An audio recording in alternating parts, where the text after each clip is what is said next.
Hello. So this is late recording post audio recording, and here I was doing some practices with the video that I'll link in the description again and share on screen right now. I did some practices beforehand, and I'm showing off my practices on camera again to try and do it more. One thing I noticed is that drawing with a camera in front of me is kind of difficult, especially if I'm trying to draw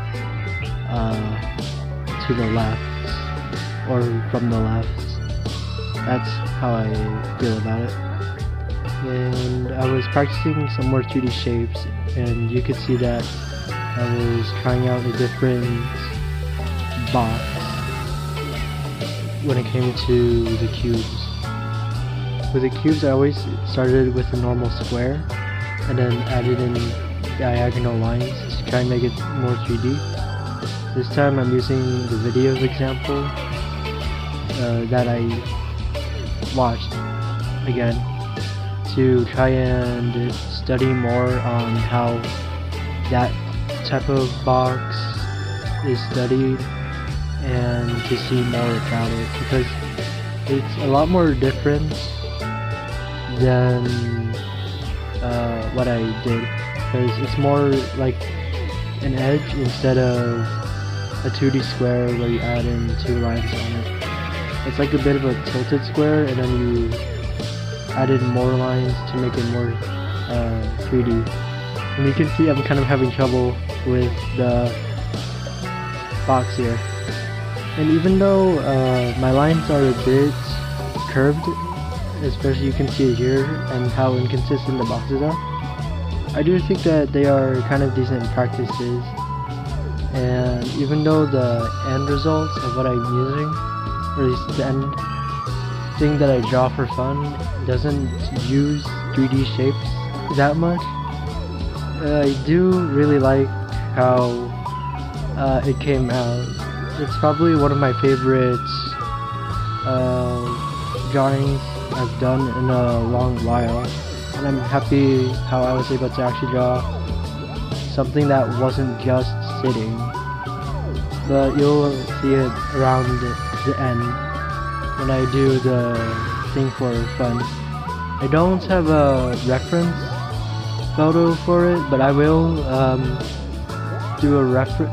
Like, I don't have a real life reference to draw from, but I will use a digital photo reference to try and compare both of them and see what I did differently and what was similar to it.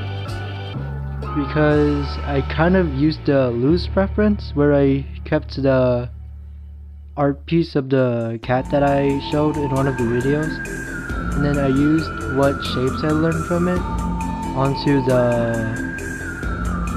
cat that I drew at the end of the video.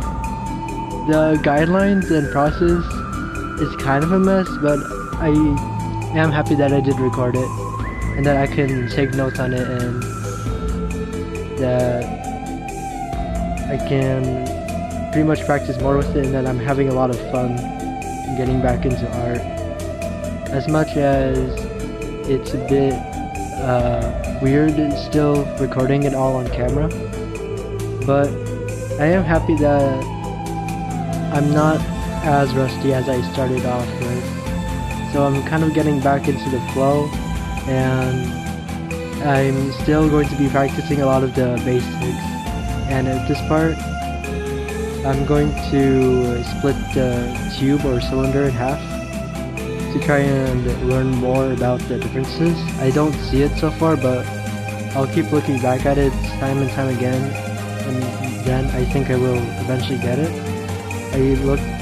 I had that tip in my head from the video about separating my 3D shapes into halves, even though this is not really a half. As you can see, one side is bigger than the other.